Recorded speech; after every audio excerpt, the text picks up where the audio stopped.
Hola, muy buenas tardes a todos y a todas. Bienvenidos a esta charla que tiene por título Bullying y acoso escolar. Vamos a ver un poquito lo que os comentaba esta mañana. Vamos a ver qué es realmente el bullying. Hablaremos de los diferentes tipos de bullying que existen y también estaremos hablando un poco de las partes implicadas dentro del bullying, del acoso escolar. Luego también veremos un poco, sobre todo, a qué edades se suele dar esto de forma más habitual.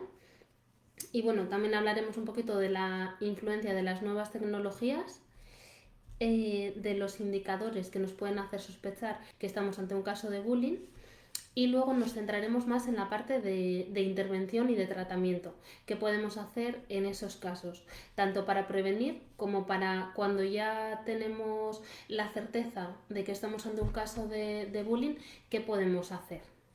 Entonces, bueno, como os decía también antes, si tenéis cualquier duda o hay alguna propuesta que se os ocurra, algo que queráis plantear, todo ello es bienvenido, porque al final la idea es que, bueno, que entre todos y todas lo hagamos más enriquecedor, que esta horita que estemos nos aporte, bueno, algo que nos podamos llevar, ¿no? Entonces, pues cuanto más participemos, mucho más interesante y enriquecedor va a ser. Entonces, bueno, yo voy a ir comenzando, veo que ya os habéis conectado algunas personas, voy a ir comenzando un poquito a hablar del tema del bullying, pero como os digo, de vez en cuando revisaré un poco si hay alguna propuesta o hay alguna pregunta y me detendré a contestarlo. Entonces, animaros a participar, bueno, a plantear todas las dudas y todo lo que queráis comentar. Vamos allá. Bueno, cuando hablamos del bullying, tenemos que entender que es algo que les ocurre a muchas personas que están en edad escolar. De hecho, se estima que alrededor de 2 millones de menores sufre bullying en España. Es una cifra que, claro, como nos imaginamos, solo representa la parte visible del iceberg, ¿no? Porque también tenemos que entender que en este caso del acoso escolar hay muchos niños que sufren bullying en silencio y, y que esto no está contabilizado. Entonces, que se sepa, son 2 millones de casos, pero hay muchísimos más. Aquí que influye, pues bueno, estaría el miedo a denunciar, la ley del silencio también, la falta de valores sociales en ocasiones, la escasa formación a docentes, ¿no? También todo esto son cosas que contribuyen a que haya casos de bullying y que no salgan a la luz, digamos. Entonces, el acoso escolar, desgraciadamente, es algo que está muy presente en nuestra sociedad y que tiene muchas caras. Entonces, claro, simplificarlo solamente en dos bandos de agresor y víctima sería como demasiado simplista, ¿no? Por eso es interesante, para poder comprenderlo en su totalidad, es interesante que veamos, bueno, pues que detrás de un niño que sufre bullying hay personas de su entorno que también guardan silencio, hay docentes y adultos que desconocen la situación de la víctima, bien sea por falta de información o de comunicación, o también a veces, en algunos casos, por falta de implicación. También hay padres que protegen a los hijos acosadores. No digo que sean todos, porque evidentemente no lo son, pero sí que hay padres que protegen o que les enseñan a sus hijos ese modelo de conducta. También vivimos en una sociedad que a veces no prima esa competitividad, ¿no? Y el destacar, el ser más que el otro. Entonces, a veces también se pierde un poco ese valor de amistad o de qué puedo hacer por la persona más débil, cómo le puedo cuidar en vez de machacarle. Bueno, y el sistema educativo también todavía, aunque se han hecho avances en los últimos años, pero todavía no he encontrado la forma de abordar adecuadamente estos casos de acoso escolar. Entonces, bueno, pues hay todavía como muchas cosas por mejorar en este sentido, por trabajar, ¿no? Queda mucho camino en este sentido. Pero bueno, por concretar un poco, el bullying, digamos que es un tipo de maltrato físico o psicológico hacia los menores, ejercidos por otros compañeros, por sus iguales. Luego también hablaremos un poquito más detenidamente de cómo las nuevas tecnologías y el fácil acceso a estas también ha hecho que todos los casos de bullying aumenten, ¿no? Y claro, también tenemos que entender que el bullying no solamente es problemático, es perjudicial en el momento en el que se está dando, sino que también tiene muchísimas consecuencias después, incluso años después tiene consecuencias importantes, ¿no? Y deja secuelas también muy importantes. Entonces, bueno, pues aquí la idea es que nos pongamos un poco las pilas, digamos, y que tomemos todas las medidas que sean necesarias para ayudar a la víctima y también al acosador, ¿no? o al agresor, mejor dicho, porque ambas partes necesitan una ayuda específica. Entonces, bueno, vamos a ver un poquito eso. ¿Qué es el bullying? ¿Cómo se define? ¿No? ¿Qué criterios debería de cumplir para que lo cataloguemos como bullying? Como os decía, el bullying es una forma de violencia, de abuso o maltrato reiterado en el tiempo, que se ejerce por menores sobre otro menor de su entorno, bien sea en su ámbito escolar o, por ejemplo, en las actividades extraescolares que la otra persona realiza. A nivel internacional, la OMS, la Organización Mundial de la Salud, dicta 3 criterios para que podamos hablar de un caso de bullying. El primero de ellos es la existencia de una o más de las conductas de hostigamiento internacionalmente reconocidas como tales. Conductas como por ejemplo el desprecio, el odio, la ridiculización, la burla, el menosprecio, los motes, la crueldad, la manifestación gestual de desprecio también, un poco todo esto, ¿no? Este tipo de conductas. El segundo criterio que recoge la OMS para catalogarlo como bullying o acoso escolar sería la repetición de la conducta que ha de ser evaluada por quien la padece como no meramente accidental, sino como parte de algo algo a lo que está expuesto de forma más constante. Y el tercer criterio, digamos, que debería de reunir el bullying es la duración en el tiempo. Al final, claro, también el bullying, cuando hablamos de esto, es un proceso, ¿no?, que va minando la autoestima del niño y cada vez le va afectando más en diferentes ámbitos de su vida. Entonces, en el ámbito pues eso, académico, afectivo, emocional, familiar, también a nivel de relaciones sociales, ¿no? Es algo que interfiere significativamente en su vida. En cuanto a los tipos de bullying, digamos que son como... Yo los he seleccionado en 3 tipos principalmente. Uno sería el psicológico, que este es el más sutil y el más difícil de objetivar inicialmente, pero también es verdad que es el que más predomina, el que generalmente se hace con más habitualmente, ¿no? También aquí se establece la diferencia, digamos, de que se suele dar más en chicas que en chicos, este tipo de bullying. Y consiste en ataques repetidos, malévolos o intencionados contra la dignidad del menor, con el objetivo de intimidarle y aislarlo socialmente entre sus compañeros. Entonces aquí se utilizan coacciones, intimidaciones, burlas, motes, gestos de desprecio, ninguneo, se le ridiculiza a la otra persona. Y claro, muchas veces todo esto son vejaciones y son cosas que la víctima experimenta en silencio y en soledad.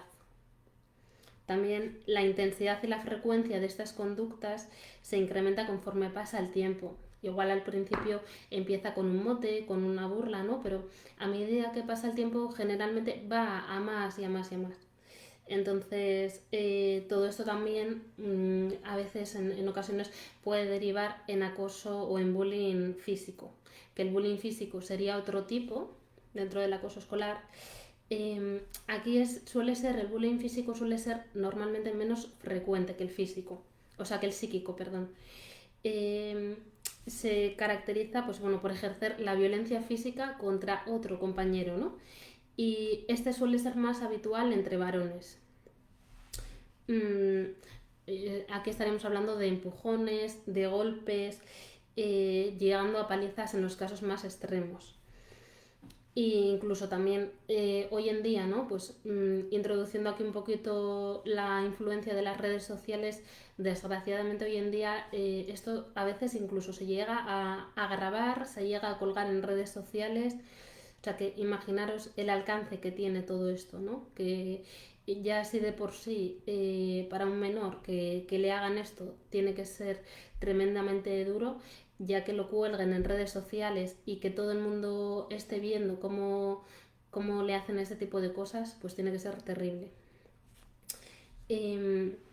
Luego también, dentro del bullying físico, también podríamos hablar de producir daños a los objetos de la víctima. Es decir, pues coger, yo qué sé, su estuche, por ejemplo, y romperlo, ¿no? O cortarlo con unas tijeras o cualquier objeto que esa persona tenga. Y aquí también, bueno, dentro del bullying físico, también podríamos incluir el acoso sexual, que este es menos frecuente en niños, pero bueno, también es una forma de acoso físico. Y luego el tercer tipo sería el acoso social, es decir, cuando se excluye y se aísla a la víctima, ¿no? Pues por ejemplo se le deja fuera de las actividades o en un partido de fútbol en el recreo van todos a jugar a ese partido menos la otra persona y si quiere, o sea, si intenta entrar todos le dicen que él no puede jugar. También en los trabajos de grupo puede ocurrir esto mismo, ¿no? Que nadie quiera sentarse con esa persona a hacer un trabajo de grupo. O en las actividades de fuera de la escuela, pues por ejemplo, en fiestas de cumpleaños no se le invita, cuando se hacen excursiones tampoco, se le aísla socialmente, ¿no? Entonces, digamos que estos son como los tres tipos principales de acoso que existen: el psicológico, el físico y el social. Vale. Si tenéis alguna duda o queréis plantear algo, comentarme, ¿eh?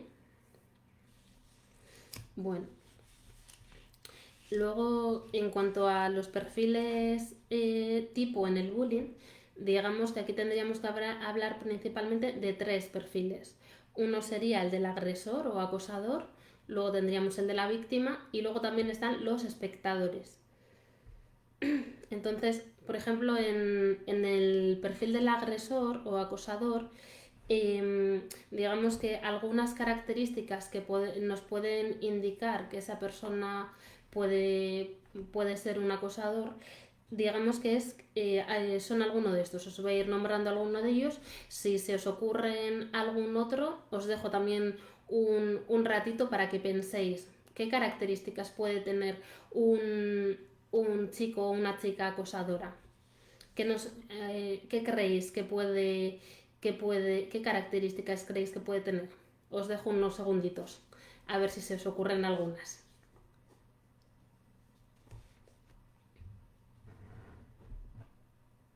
¿Cómo suelen ser estas personas?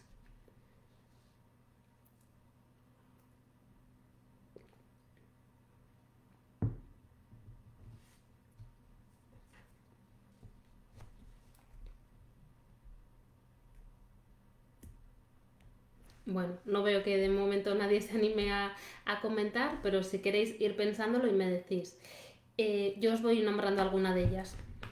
Vale, normalmente cuando hablamos de un acosador o acosadora es frecuente que sean repetidores y que sean de edad superior a la media de la clase. También su rendimiento escolar generalmente suele ser más bajo. Muestran una actitud negativa hacia la escuela. suelen ser más fuertes físicamente que las víctimas. También son personas que carecen de empatía. Presentan niveles altos de impulsividad normalmente también y sienten la necesidad de dominar a otros mediante el poder y la amenaza. Están acostumbrados a relacionarse así para dominar a los demás. También toleran muy mal lo que es la frustración, ¿no? Pues igual porque de pequeños no se les han puesto suficientes límites o normas, el caso es que toleran mal la frustración. También les cuesta aceptar las normas sociales. Presentan una actitud hostil y desafiante con los padres y con los profesores.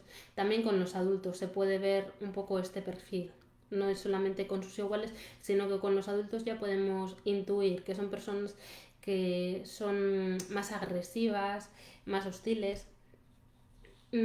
Generalmente también son personas que en su entorno familiar o en su medio ambiente tienen algún problema, tienen alguna carencia. Suele haber conflictos familiares y bueno, y también a veces en algunos casos suele estar presente la violencia en sus hogares, ¿no? Con sus padres o con los cuidadores que tienen.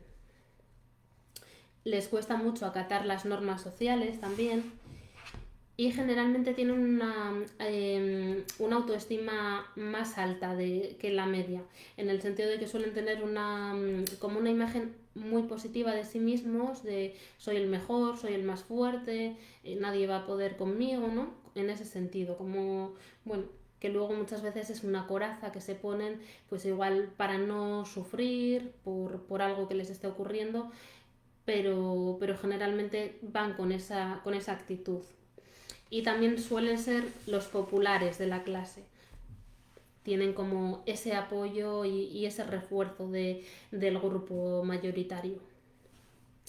Luego también tenemos que entender que la persona agresora suele presentar 4 necesidades básicas. Una de ellas es la necesidad de protagonismo. Suelen tener esa necesidad de ser vistos y aceptados, de que se les preste atención, ¿no? También otra necesidad es la de sentirse superiores, como os decía antes, pues tienen como ese deseo de ser los más fuertes, más poderosos que los demás, ¿no? También la necesidad de sentirse diferentes. Se suelen crear como una reputación y una identidad particular en el grupo de iguales que les rodea y pretenden ser diferentes y es como que van rechazando todo aquello que no es igual o similar a la imagen que se han creado. Se crean como su propia imagen, ¿no? Como si estuviésemos hablando de una marca y mi marca es diferente a la del resto. Entonces por eso soy también el más guay, porque soy diferente y nadie es como yo. Y luego la cuarta necesidad sería esa necesidad de llenar un vacío emocional. Los agresores, como os decía, tienen como esta dificultad de empatizar, ¿no? con el sufrimiento ajeno.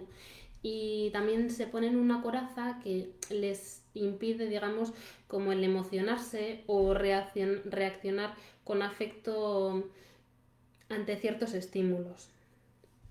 Pero entonces es como, bueno, pues llenan ese vacío emocional, ¿no? Metiéndose con otra persona o actuando en ese sentido para no atender a cómo están realmente ellos por dentro y a cuáles son sus carencias. Bueno, esto en cuanto al agresor. No sé si hay alguna otra característica que hayáis detectado vosotros o vosotras en una persona agresora de acoso escolar. Si es que la hay y yo no la he mencionado, sí que me gustaría pediros que me escribáis aquí en comentarios para que también lo podamos hablar y lo podamos mencionar. Vale, en cuanto a... os dejo este espacio para comentarlo, como os decía, ¿eh? Pero bueno, continúo un poquito en cuanto a la víctima. Digamos que son niños que no disponen de recursos o habilidades para reaccionar. Son menos sociables, más sensibles y más frágiles también. Y aunque todo esto, evidentemente, un niño sea como sea, en ningún caso es justificación para que se metan con él, para que le hagan acoso escolar, ¿no? Pero tenemos que entender también cómo es la personalidad que predominan las víctimas. Generalmente, pues como os decía, son débiles, son más inseguros y su autoestima es una autoestima más bien bajita. También tienen una carencia de asertividad normalmente, es decir, tienen esa dificultad para saber comunicar sus necesidades y es como que tienen un poco este rol de veo, escucho y me callo. No doy mi opinión, no me expreso, es como, bueno, me quedo aquí un poquito más apartado, ¿no? Y todo lo que diga el resto me parece bien o hago que me parece bien. Y también en estos casos, en los casos de las víctimas, suelen ser niños que en su entorno familiar han sido o están siendo más sobreprotegidos, ¿no? Pues en estas familias de que todo es peligroso, que con todo hay que tener cuidado, un poco también suelen venir de ese tipo de familias en las que, bueno, pues no se les deja hacer ciertas cosas, no vaya a ser que corra algún tipo de peligro o alguna cosa, ¿no? Se les tiene un poquito entre algodones a veces. Entonces, el perfil de la persona agredida también es su apariencia física, normalmente suele presentar algún tipo de desventaja respecto al agresor. Pues desventaja como que tiene la complexión más débil o personas que tienen o niños que tienen obesidad, ¿no? Suele tener como algo que el agresor aprovecha para meterse con este niño por su apariencia física. También el rendimiento académico generalmente suele ser superior al del agresor y también a veces el agresor se aprovecha de ello para meterse con él y decir que es, vamos, no me sale la palabra, que es como un estudioso que no para de estudiar, ¿no? Tiene una palabra, pero ahora no me viene. Pero bueno, creo que me entendéis. Como ese estudioso, ¿no? Que está todo el día en la habitación ahí y no hace otra cosa, digamos. También eso, como os decía antes, pues suelen ser niños que muestran poca asertividad, suelen tener mucha timidez, mucha inseguridad y ansiedad.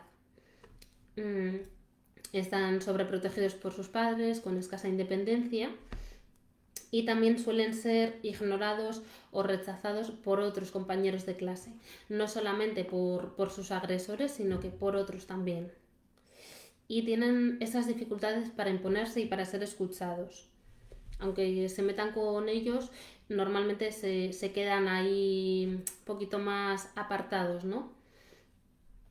Eso es, por aquí me dicen empollón, eso es, esa es la palabra que no me salía, gracias. Sí, eso es, el empollón de la clase, ¿no? Que a veces también se meten con ese niño por eso, por ser el empollón, digamos. Y bueno, también aquí teniendo en cuenta un poquito todo esto que hemos ido diciendo de cómo son los niños víctima, digamos que también suelen ser eso, personas que tienen altos niveles de ansiedad, a veces ya de por sí, ¿no? Un poco en su base de personalidad y otras por lo que viven, por este bullying que sufren. Mm, También suelen ser a veces en ocasiones como más inmaduros para su edad. Pues igual si nos vamos a un niño de 12 años, mm, que la mayoría quizás ya está pensando en salir, en ligar, en no sé, cosas de ese tipo, ¿no? Pues digamos que la víctima a veces suele estar pensando más en, no sé, en unos dibujos que ha visto o en un cómic que ha leído o en cosas como un poquito más infantiles a veces. Y también esto, pues claro, es otro objeto de burla hacia esa persona. Mm, bueno, un poquito, digamos que serían estas las características de la víctima.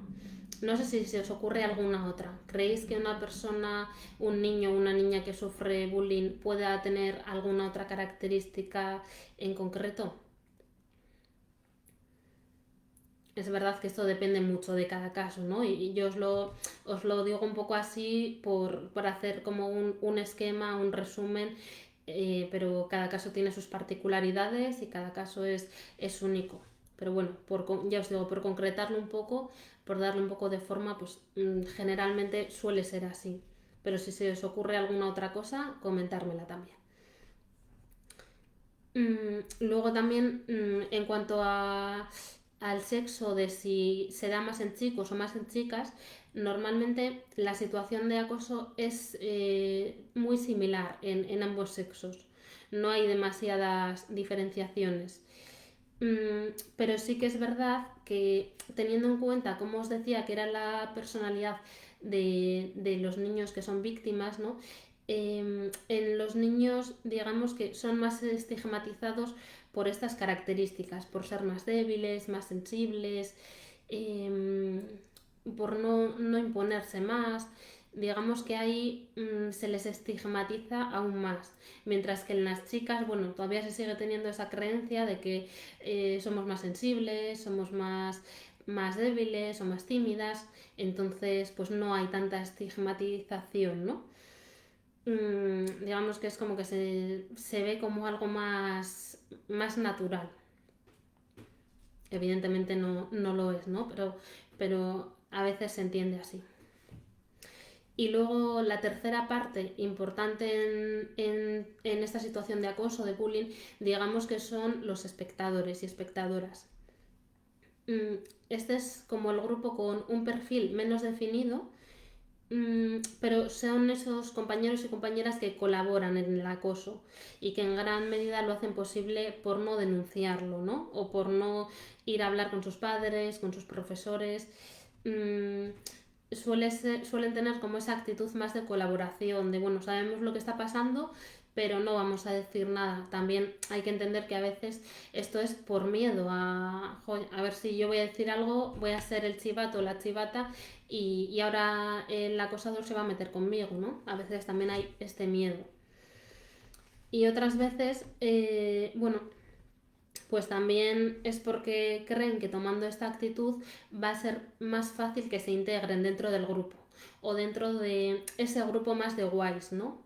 Si yo no digo nada y yo también participo de algún modo en esta situación, bueno, pues se me va a aceptar mejor y voy a estar más integrada. Entonces, a veces también esto es algo que suele suceder. Luego, en cuanto a la edad, tradicionalmente cuando se hablaba de acoso escolar se hacía referencia principalmente a una dinámica más propia de la adolescencia, a partir de los 12 años aproximadamente. Pero en los últimos años se está viendo que ya incluso en los casos de primaria ya se detectan y aumentan los casos de acoso.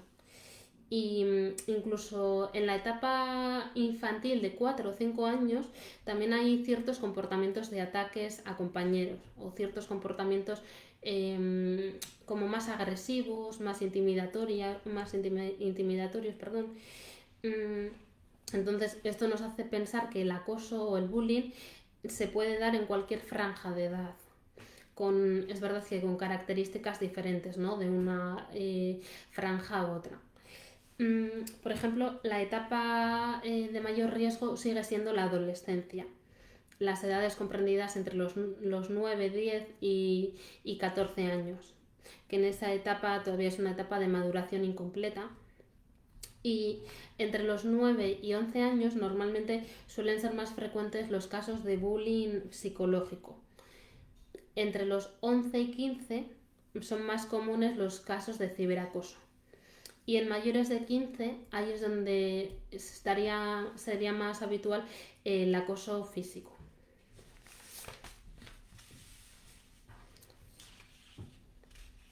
Bueno, en cuanto a la influencia de las nuevas tecnologías en el aumento de los casos de bullying, aquí, claro, tenemos que entender que las nuevas tecnologías son un medio para mantener relaciones sociales y para mantener también ese estatus dentro del grupo, ¿no? Es como una forma que tienen ahora los niños, los chavales, para sentirse más integrados dentro del grupo.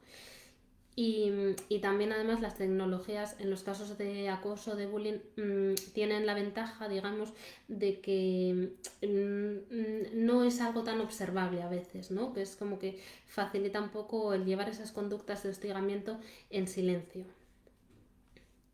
Entonces, por desgracia, el ciberacoso pues también se produce en edades cada vez más tempranas, porque también cada vez son más los niños que tienen acceso antes a Internet, ¿no? O a las redes sociales, o al móvil, al WhatsApp. Entonces, cada vez esto se da antes. Y algunos tipos de ciberbullying, por ejemplo, son la revelación de secretos o información embarazosa, pues a veces cuando, por ejemplo, un menor habla con otro por WhatsApp o por una red social y le cuenta algo, una información personal, ¿no? A veces también la otra persona aprovecha para difundir un poco este mensaje, aprovecha para pasárselo a otros compañeros y entre unos y otros se va difundiendo todo esto.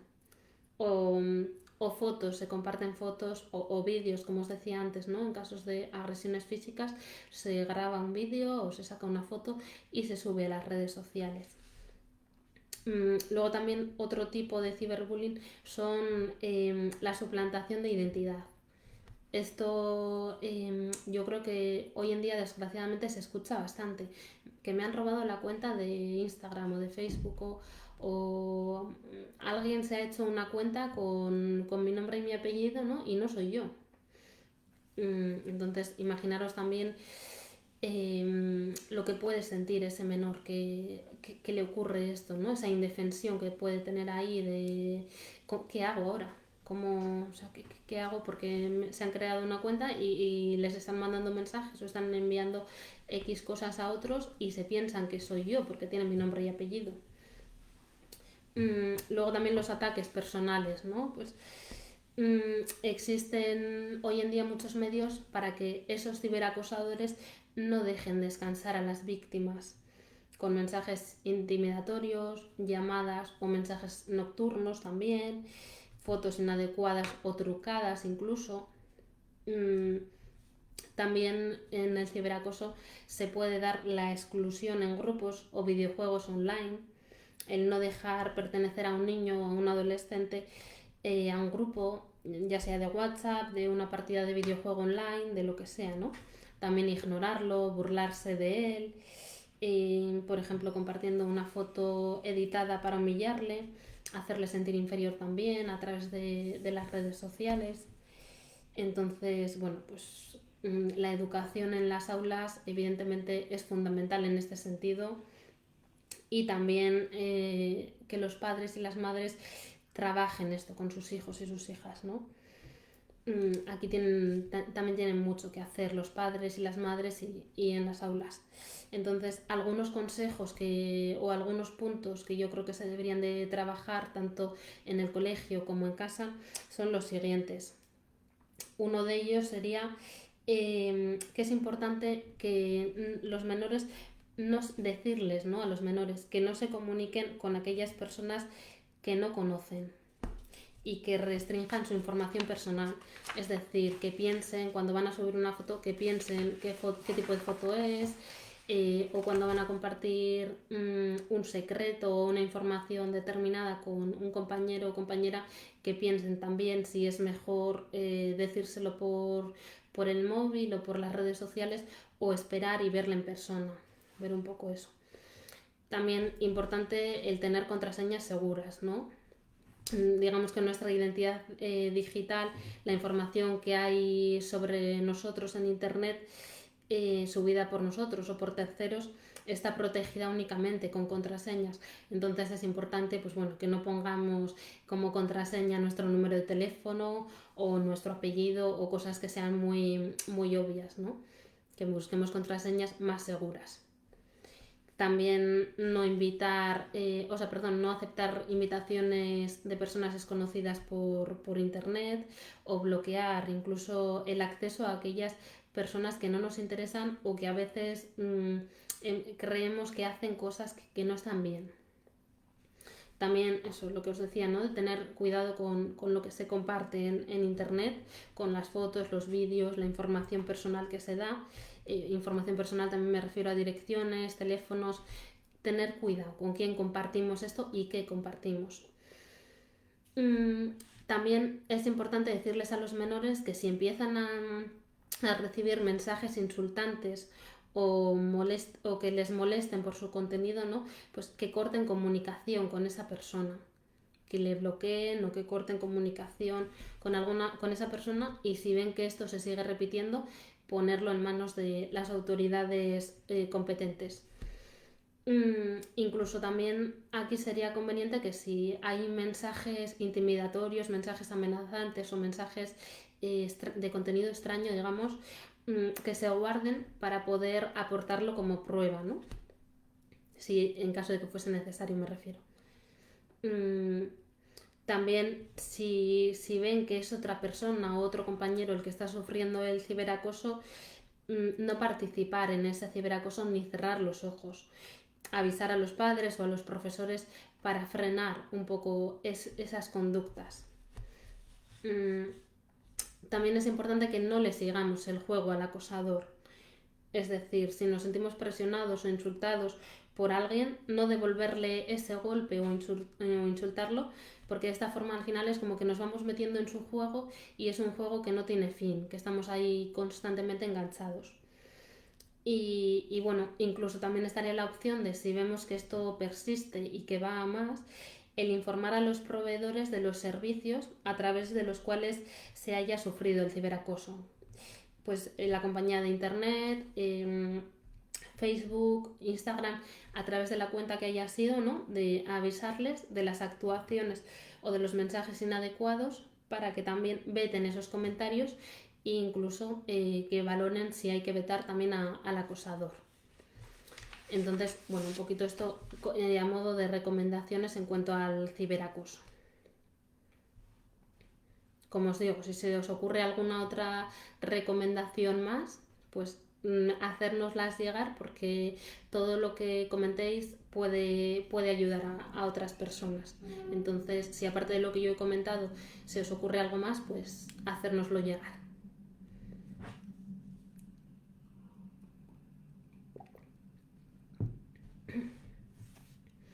Vale, vamos ahora con los indicadores que nos pueden hacer sospechar que un niño está sufriendo bullying, y vamos a ver un poquito también las consecuencias que este bullying puede tener en ese niño.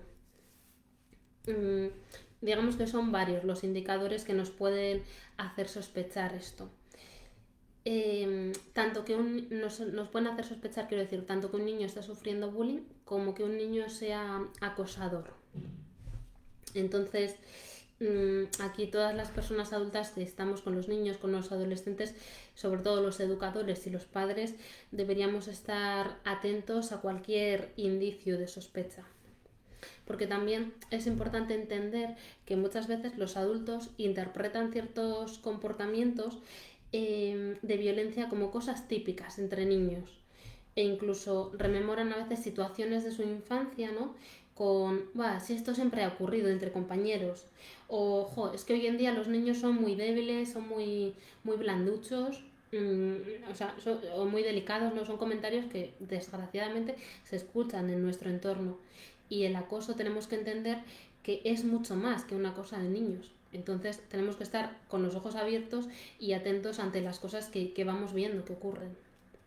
Entonces sí que es cierto que conflictos entre iguales siempre han existido y son inevitables, ¿no? De hecho, bueno, pues incluso podríamos decir que son hasta casi necesarios, porque también, bueno, pues, conflictos todas las personas tenemos, ¿no? Unas con otros, pero la cosa es cómo gestionamos esos conflictos.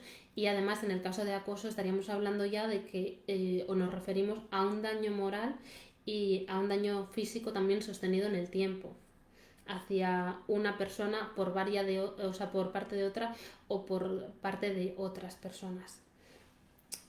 También tenemos que entender que es un hecho que marca a la persona que lo sufre para toda la vida casi, y que en la mayoría de ocasiones es necesaria la intervención psicológica. Entonces, El acoso escolar también es verdad que afecta a todas las partes implicadas en distintos niveles, como ahora vamos a ver, pero afecta a las tres partes que hemos mencionado. Por un lado, en cuanto a las víctimas, a corto plazo, digamos que, o cuando comienza el acoso, aparecen las emociones de irritabilidad, enfado, nerviosismo, tristeza. Aparecen estas emociones que quizás antes no estaban tan presentes. También la baja autoestima, ¿no? Antes decíamos que generalmente las víctimas son personas que tienen la autoestima más bajita, pero cuando sufren todo esto se va mermando cada vez más su autoestima. También suelen presentar el rechazo a ir a clase, ¿no? Como que se inventan a veces alguna excusa de que están malos cuando no lo están, con el objetivo de no ir a clase. También se aíslan más socialmente o evitan situaciones en las que se tengan que relacionar con iguales porque han tenido una mala experiencia previa, ¿no? Y van con la sensación de que les va a pasar algo malo, de que se van a meter con ellos o de que les van a insultar. Y también a veces podemos observar en las víctimas a corto plazo una bajada del rendimiento escolar y en la concentración también. En el medio plazo, digamos que en las víctimas, cuando ya llevan varias semanas o varios meses en la misma situación, además de lo ya mencionado, pueden empezar a aparecer síntomas de depresión y de ansiedad también. Problemas del sueño, como insomnio o pesadillas, conductas autodestructivas también a veces, en el sentido de descuidar la alimentación o comer mucho, comer en exceso o no comer nada, fugas de casa, autolesiones, todo este tipo de conductas autodestructivas o también la apatía, la desmotivación con su vida en general y a veces en los casos más graves la ideación suicida también puede aparecer. Entonces, bueno, tenemos que estar muy atentos a todo esto, ¿no? Porque son cosas realmente graves. Y a largo plazo en la víctima, por ejemplo, en la edad adulta, cuando ya han pasado incluso años de ese acoso que sufrió, pueden llegar a experimentar trastornos de estrés postraumático, depresión y trastornos de ansiedad intensos y persistentes en el tiempo, fobia social también, emociones negativas, pocas habilidades sociales, falta de confianza en sí mismos, conductas autodestructivas y puede seguir presente en determinados momentos cuando les pasa algo concreto, la ideación suicida que mencionábamos antes. A veces en intentos o incluso en materialización del acto, ¿no? Todo esto, como os decía antes, sin tener en cuenta las particularidades de cada caso, pero bueno, a nivel general o a nivel orientativo. Luego, en cuanto a los acosadores también, digamos que a corto plazo, mientras ocurre la situación del bullying, presentan un bajo nivel de empatía o insensibilidad ante los problemas o el dolor de los demás. También un bajo rendimiento académico y más probabilidades de abandonar precozmente los estudios. También se observa la alta impulsividad y la reactividad que comentábamos antes, la falta de control de la ira, de la agresividad y una conducta violenta. También abusan mucho del poder, tienen síntomas a veces también de depresión, aunque muestren todo lo contrario, ¿no? Pero a veces por dentro se sienten tremendamente tristes. Y también dificultad a veces para entablar una relación sana con sus compañeros, con sus iguales, ¿no? Es decir, no se sitúan en esa relación horizontal de igualdad, sino que se sitúan yo tengo que estar por encima de ti. Entonces estamos hablando de que no se saben posicionar de una forma sana o de igual a igual. Y a largo plazo en los acosadores también lo que se ha observado, sobre todo en la edad adulta, es que cuentan con más probabilidades de abusar de sustancias como drogas o alcohol, también tener conductas antisociales, comportamientos delictivos y violentos. Y hay estudios que dicen que también se observa una tendencia significativa al psicoticismo. Entonces, bueno, en los acosadores también hay este tipo de síntomas o de secuelas. También muchas veces, como creo que mencionaba antes, son los acosadores, no es porque un niño sea malo y ya está, ¿no? Sino porque también pues la familia en la que se ha criado probablemente sea una familia más desestructurada o haya presenciado algún tipo de violencia en su entorno o haya tenido una falta de límites. O sea, también nos indica que para que un niño o un adolescente se convierta en acosador, también ha tenido que tener algo, le ha tenido que pasar algo para que reaccione de ese modo. Y luego la parte de los espectadores, digamos que aquí sí que se ha demostrado que son más propensos a desarrollar mecanismos de defensa basados en el miedo y que les lleva a sufrir a veces una pérdida de empatía y de sensibilización ante el dolor de la otra persona. Digamos que cuando los actos del agresor no tienen consecuencias, pueden normalizar incluso e interiorizar conductas antisociales y delictivas como medio para conseguir ciertos objetivos. También aquí está lo que decíamos antes, ¿no? Que el miedo a convertirse en el blanco del agresor o a que los tachen de chivatos provoca que se puedan volver más egoístas y más sumisos. Y luego también está dentro de los espectadores, también digamos que hay otro grupo que pueden presentar sentimientos de culpabilidad por no poder o por no sentirse capaces de ayudar a la víctima, ¿no? Pues eso, porque igual tienen mucho miedo de que, si ayudo a la víctima, a ver si se van a meter conmigo o, bueno, pues también el miedo está muy presente, ¿no? Entonces también puede aparecer la culpa de, es que no he hecho nada, o en la edad adulta incluso, ¿no? De no hice nada, no supe cómo actuar en esa situación que presencié en clase, que a mí no me hicieron nada directamente, pero sí que veía cómo se lo hacían a otros y no supe cómo reaccionar. Esto también a veces me lo he encontrado en consulta y también hay esos sentimientos de culpa.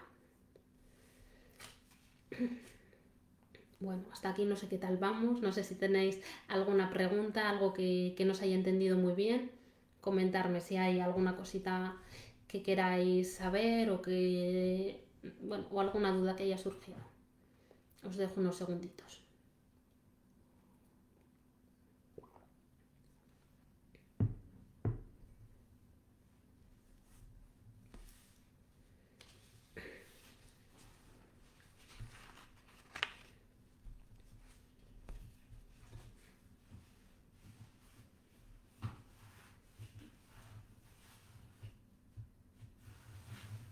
Bueno, no veo que haya comentarios ni dudas.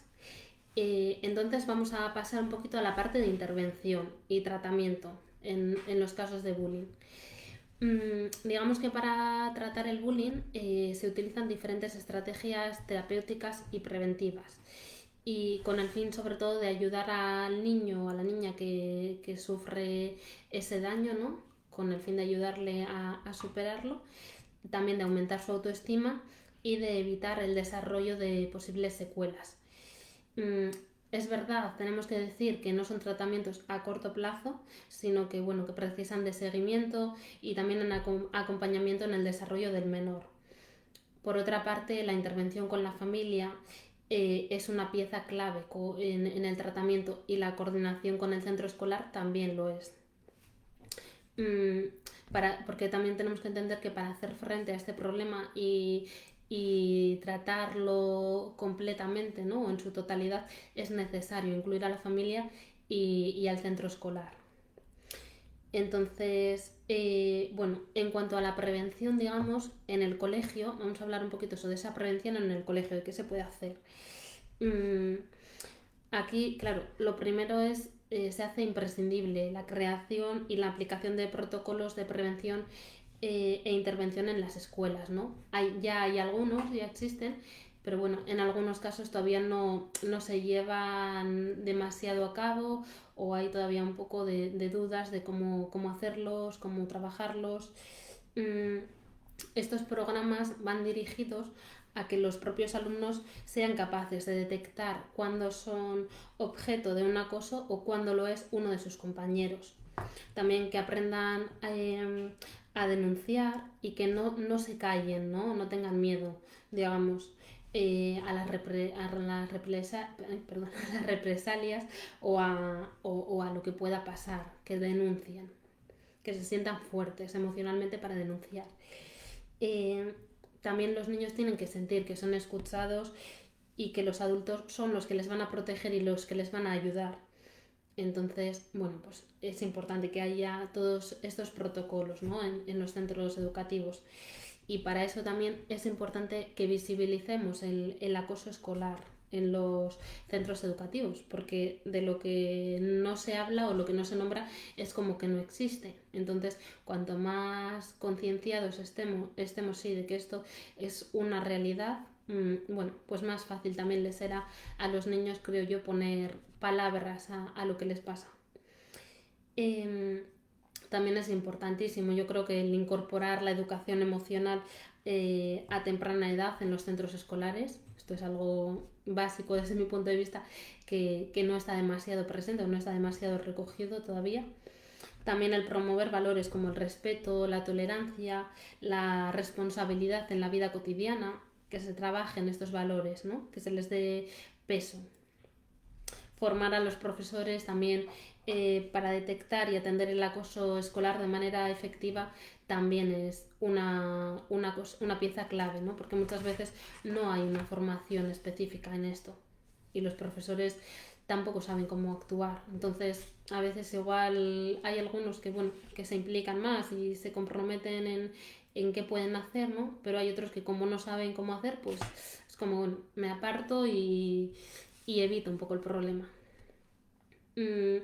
Entonces, por eso es importante esa formación también a los profesores. La educación en valores, pues también es una parte muy importante, ¿no? Entonces, en este sentido, por ejemplo, yo creo que sería muy interesante que a veces se invitase a ciertas personas que han sido víctimas de acoso o incluso acosadores también, ¿no? Que están hoy en día arrepentidos de lo que han hecho, del comportamiento que han tenido, que se les invite a los colegios a dar charlas, a hablar de sus vivencias, de sus experiencias, para que también los menores, pues bueno, sepan un poco cómo ha sido todo esto, las secuelas que ha tenido en ellos y un poco que se conciencien más socialmente, ¿no? También si son personajes más conocidos o personas que tienen cierta autoridad, pues también mejor aún, porque así también, bueno, pues los chavales entenderán que cualquier persona puede sufrir esto y el entender, ¿no? Las consecuencias que todo ello puede tener. Luego también creo que una parte importante en el colegio sería darles la oportunidad para que se comuniquen de forma anónima con los profesores o con los tutores, porque normalmente los chavales o los niños suelen tener mucho miedo a hablar por miedo a ser chivatos, ¿no? A que les pueda pasar algo a ellos. Entonces el anonimato también creo que sería algo muy interesante a trabajar. Y bueno, informar también a los padres, darles algunas charlas a los padres sobre el acoso escolar, ¿no? Y cómo se reflejan los niños que lo sufren, mmm, para que funcionen también como detectores de un posible caso de acoso, tanto en sus hijos como, bueno, pues en otras personas que puedan ver en su entorno. Vale. A ver, por aquí María José nos dice cómo puede actuar si el centro escolar ignora la situación después de informarles. Vale, yo creo que ahora lo vamos a ver también. Pero bueno, si no está claro, después de lo que comento, me decís y lo aclaro un poquito más. Ahora voy con esa parte. De momento estoy con la parte más de la prevención. En cuanto a la familia también, a nivel de prevención, sigo diciendo, la principal recomendación es favorecer el diálogo con los hijos a diario. Es decir, mostrar interés en el día a día en el colegio. Perdón, no solo en el colegio, ¿no?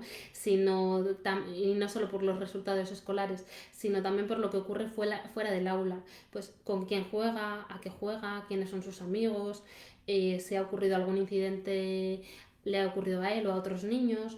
el explorar un poquito todo eso, ¿no? O sea, hacer que el niño también se sienta cómodo hablando de su día a día y bueno, para que en el supuesto de que haya un acoso escolar o sufra algún daño en el centro educativo, pues que no llegue a ser una víctima que sufre en silencio y que acaba teniendo secuelas, ¿no? Entonces, bueno, no plantearlo a modo de interrogatorio, como os digo, es importante que el niño se sienta cómodo, pero un espacio para compartir pues su día, lo que él ha hecho y que también los adultos podamos comentarle, los padres, las madres, que le podáis decir un poco, hablar de vosotros también, ¿no? Porque hay muchos menores que dicen, jo, es que mi madre y mi padre me está preguntando todo el día, me hace un interrogatorio, pero no me cuenta nada de lo que le pasa a él. O, entonces, claro, pues también tiene que haber un poquito esa igualdad ahí a la hora de comunicarnos. También es importante observar si el niño cambia de conducta, si está menos comunicativo, si se aísla en casa, si está triste o si permanece enfadado mucho tiempo, porque todo ello son síntomas de alarma, ¿no? Y también es importante lo que decíamos antes de estar como vigilantes a la sombra con el uso de las nuevas tecnologías. Es decir, el uso que le da al móvil, un poco el con quién habla también, las conversaciones que tiene. No se trata de que estemos ahí como detectores o detectives privados, ¿no? Investigando cada paso que da, pero sí preguntárselo también y confiar un poco en que mediante las explicaciones que le vamos a ir dando o las recomendaciones de uso del móvil, pues también va a saber cómo aplicarlo y darle un buen uso. Y si no es así, si hay algo que le pasa, bueno, si tenemos esa buena comunicación, en principio probablemente nos lo vaya a contar. También es importante esa educación en valores que decíamos antes en la escuela, ¿no? Pues también es importante que haya esa educación desde casa para evitar que nuestros hijos se conviertan en educadores, o sea, perdón, en acosadores y en maltratadores. Y para conseguirlo es fundamental esa comunicación con ellos, poner límites, fomentar el desarrollo de su empatía y también, bueno, pues ser un ejemplo de rechazo a la violencia como forma de educar y actuar. Y uno de los aspectos también fundamentales que yo creo que deberíamos tener en cuenta para que los menores no se conviertan en víctimas de acoso escolar o que al menos no lo sufran en silencio es su autoestima. Los padres pueden ayudar, ¿no?, a fomentar la autoestima de los hijos, pero muchas veces igual estamos cansados o hemos tenido un mal día en el trabajo y nos centramos mucho en lo que hacen mal, les gritamos o les reprochamos por lo que han hecho mal y dejamos de valorar lo que hacen bien, lo que sí que nos gusta de ellos, o no se lo reconocemos. Entonces, claro, si solamente tenemos o predomina más esta actitud en la que se destaca su comportamiento más negativo, esto también les puede llevar a que tengan una imagen más negativa de sí mismos y que también se puedan convertir en víctimas con más facilidad, o que si se convierten en víctimas, lo que decíamos, ¿no?, que se lo guarden y no lo compartan. Entonces, aquí algunas pautas para, para los padres a la hora de trabajar la autoestima con los hijos serían las siguientes.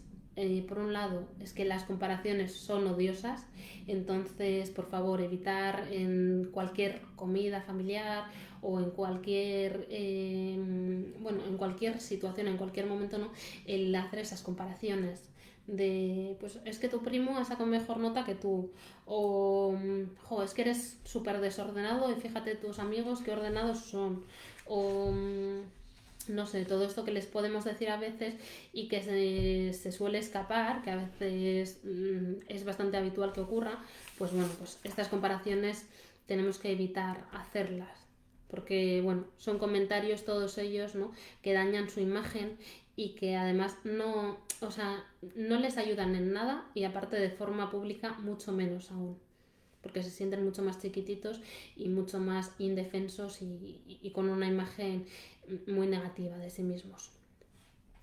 También es importante el no decirles que si se portan mal, o decirles, no, si te portas mal no te voy a querer.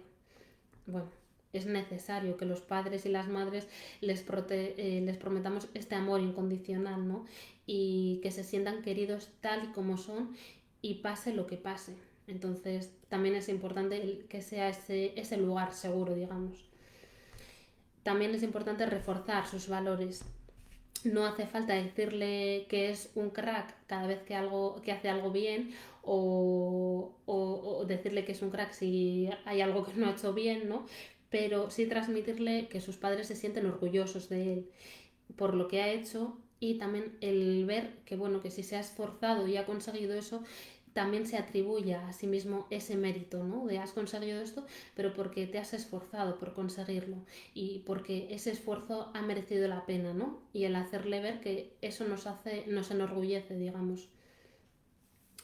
También, bueno, las críticas que les hacemos, pues tener cuidado con intentar que sean críticas constructivas, que es muy importante comunicarle lo que se espera de él en una situación concreta, ¿no? Pues para que también él sepa a qué atenerse, que sepa lo que se espera de él. Pero es preferible decirle, me gustaría que ordenaras tu cuarto y cuando lo hagas verás que me pongo contenta y verás que te es mucho más fácil encontrarlo todo, ¿no? Encontrar todo lo que buscas allí. Es preferible decirle esto a decirle, es que eres un vago, eres un desordenado, siempre dejas todo tirado, porque entonces ya ahí les estamos reprochando y no les estamos hablando desde la solución, sino desde el reproche. Entonces también es importante el cómo les transmitimos esto. Y es fundamental transmitirles frases del tipo confío en ti, sé que tú puedes hacerlo bien si lo intentas, ¿no? Pues para que también vayan ganando confianza, que sobre todo la etapa de la infancia y de la adolescencia son etapas más vulnerables, entonces necesitan ganar confianza y seguridad en sí mismos. Y cuando se perciba, por ejemplo, cuando los padres o las madres percibáis que he tenido un problema en el colegio, también hay que hacerles saber que vais a estar ahí para lo que necesite. Entonces, motivarle, ¿no? Lo que os decía antes, para que haya una mayor comunicación y que diga lo que siente. Bueno, hay ocasiones también en las que si no hay esta comunicación con los padres, el niño puede llegar a sentir que es víctima de acoso y que en parte se lo merece porque piensa que vale poco o que hay algo que está haciendo tan mal que merece ser reprochado. Entonces es importante decirle que tanto sus padres como el colegio tienen la obligación de defenderle y protegerle, ¿no? Y que, bueno, darle esa seguridad también. Entonces, y también importante, ¿no? En cuanto a la autoestima, bajar el nivel de o de exigencia, mejor dicho, que tenemos con ellos a veces. Porque a veces van al colegio un montón de horas, luego van a las extraescolares, luego tienen deberes que hacer, están como todo el día sin parar y además igual llegan un día a casa y nos dicen, he sacado un 7 en el examen y hay padres o madres que dicen, ah, pues sí un 7, pero si te esforzases más podrías haber sacado un 10. Bueno, pues no se trata de que saque un 10, sino también de que tenga una vida en la que quepa ocio, ¿no? Que quepan relaciones de amistad, o sea, que se trabaje un poco esa parte y no que sea todo, te exijo que hagas esto y esto y esto, o sea, que pongamos un poco el freno ahí también. Bueno, esto en cuanto a la parte de prevención. Ahora, contestando un poquito a la pregunta que nos hacía María José y a esa intervención, ¿no? Cuando ya, bueno, cuando ya sabemos que hay una situación de acoso, de bullying, el centro, digamos que en el colegio, lo que es una cosa que fundamental también es que hay que hacerle comprender que no está solo el niño, que tiene apoyo y ayuda, ¿no? Y hay que protegerle sobre todo. Entonces, no nos podemos tampoco permitir que los niños sufran y que normalicen una vida de dolor y de sufrimiento. Porque al final esto, pues eso, va destruyendo su autoestima y también va pensando que todo el mundo vale más que él y bueno, pues no, esto en el colegio también se tiene que trabajar y también se tiene que poner solución, ¿no? A esto. Entonces, en el centro escolar, si detectamos un comportamiento de acoso, se tiene que intervenir inmediatamente.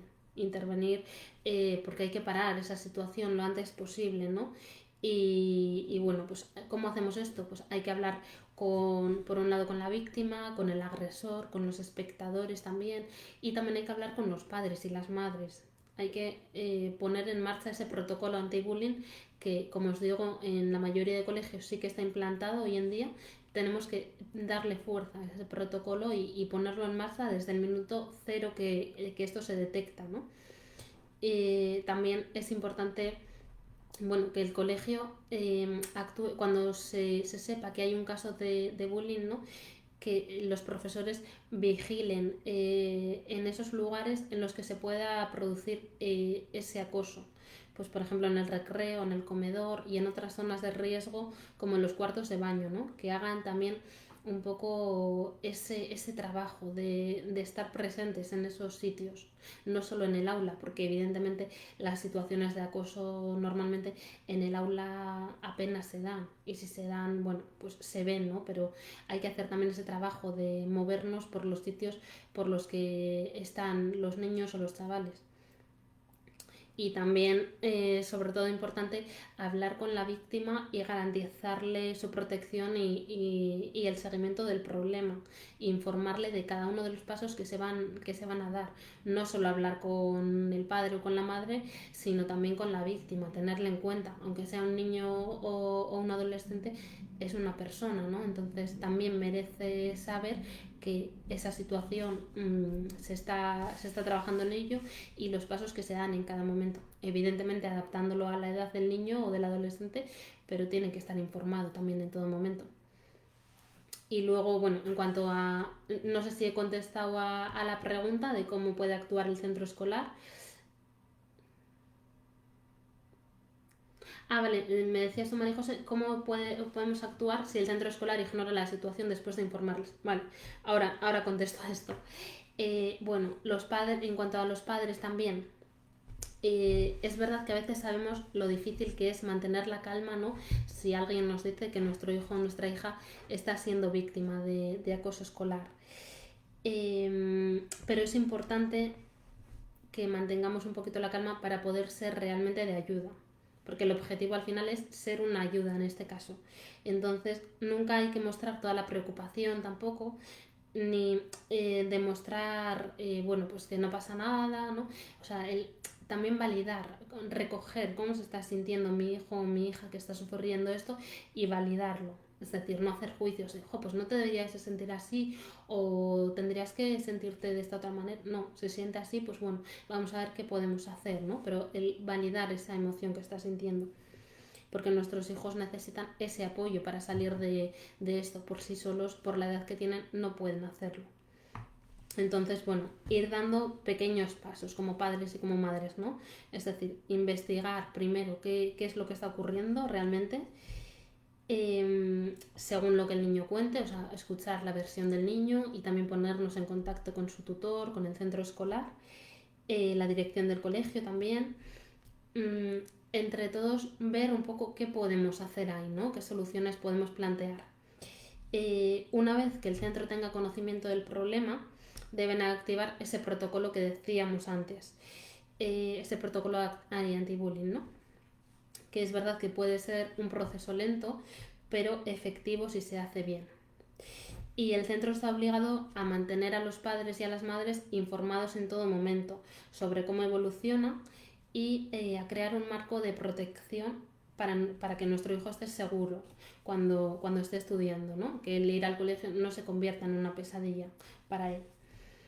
Entonces, ese protocolo de actuación, si se aplica bien, debería ayudar a resolver el acoso, pero en caso de que esto no suceda, si el acoso continuara o se intensificara, el segundo paso que habría que dar sería pedir la ayuda de un psicólogo o una psicóloga externo al centro, que haga una evaluación de la situación y que pueda ayudar a la víctima a lidiar con ese malestar que pueda estar ocasionándole todo esto.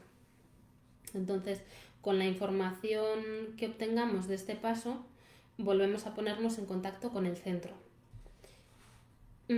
Como tercer paso, si nada de lo comentado hasta el momento funciona, podemos acudir a la Consejería de Educación y si esto tampoco funcionara, ponernos en contacto con las autoridades pertinentes, ¿no? Entonces, un poco esto de qué podemos hacer, cómo podemos actuar si el centro escolar ignora la situación después de informarles, pues eso, yendo a un escalón superior, ¿no? A la Consejería de Educación o denunciar esto en las autoridades oportunas, en la policía, en la Ertzaintza, donde sea conveniente hacerlo, pero no dejarlo como el centro escolar no hace nada, pues no, tenemos que actuar, ¿no? Tenemos que movernos en ese sentido. Y si vemos que, bueno, que el centro escolar no hace nada y vemos que a nuestro hijo esto le está ocasionando un problema serio e importante, pues plantearnos también la posibilidad de cambiarle el centro escolar. Porque si esto no mejora, ¿no? Pues tenemos que darle esa protección y ofrecerle ese lugar seguro. Entonces, bueno, pues todo lo que sea necesario con tal de parar esta situación de acoso.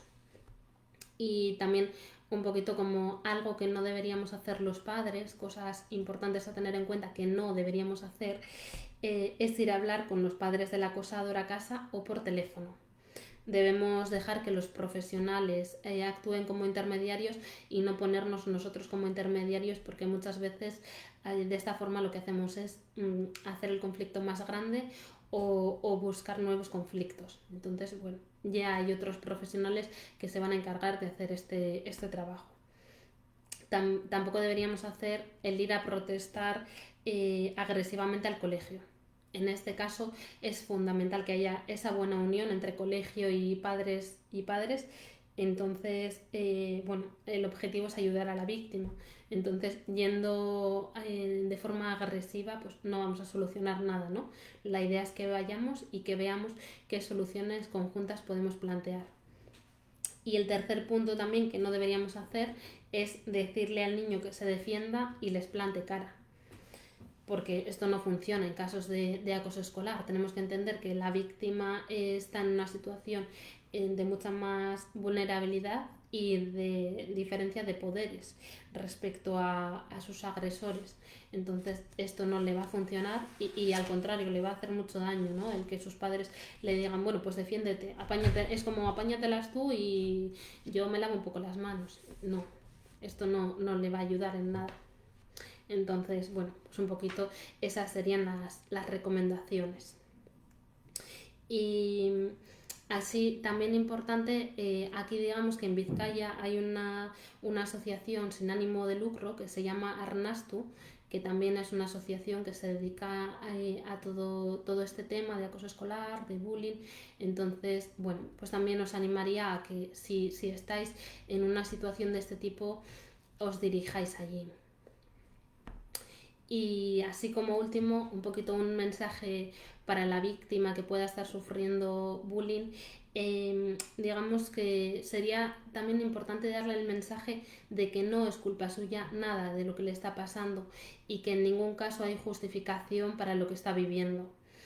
Entonces, por mucho que intenten hacerle creer lo contrario, no es culpa suya y que no tiene que aguantar esta situación, que merece ayuda. Entonces, que busque un adulto de confianza, que puede ser su padre, su madre, un hermano, un profesor, un adulto de su confianza que le pueda ayudar, que le cuente su problema y que no tenga miedo de hacerlo, de verbalizarlo, porque necesita ayuda para salir de esta situación. Entonces, aunque pueda resultar difícil el expresar esto, bueno, es necesario hacerlo para poder salir de ella y para poder empezar a vivir de forma más tranquila y sin tanta angustia. Entonces, bueno, pues un poco este mensaje también de esperanza, ¿no? De que se puede salir de esa situación y que es importante el pedir ayuda. Y bueno, por mi parte, nada más. No sé si tenéis alguna cosa que queráis comentar, alguna duda o algo que no haya quedado claro.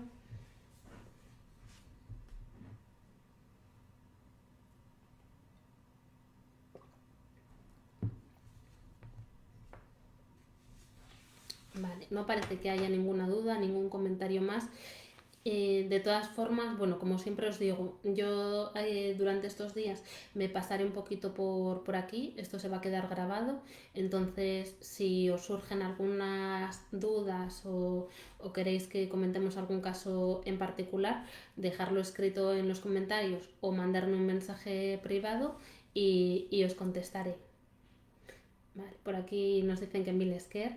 Bueno, espero que os llevéis cosas interesantes de la charla de hoy y ya os digo, yo sigo estando disponible para las dudas que podáis tener.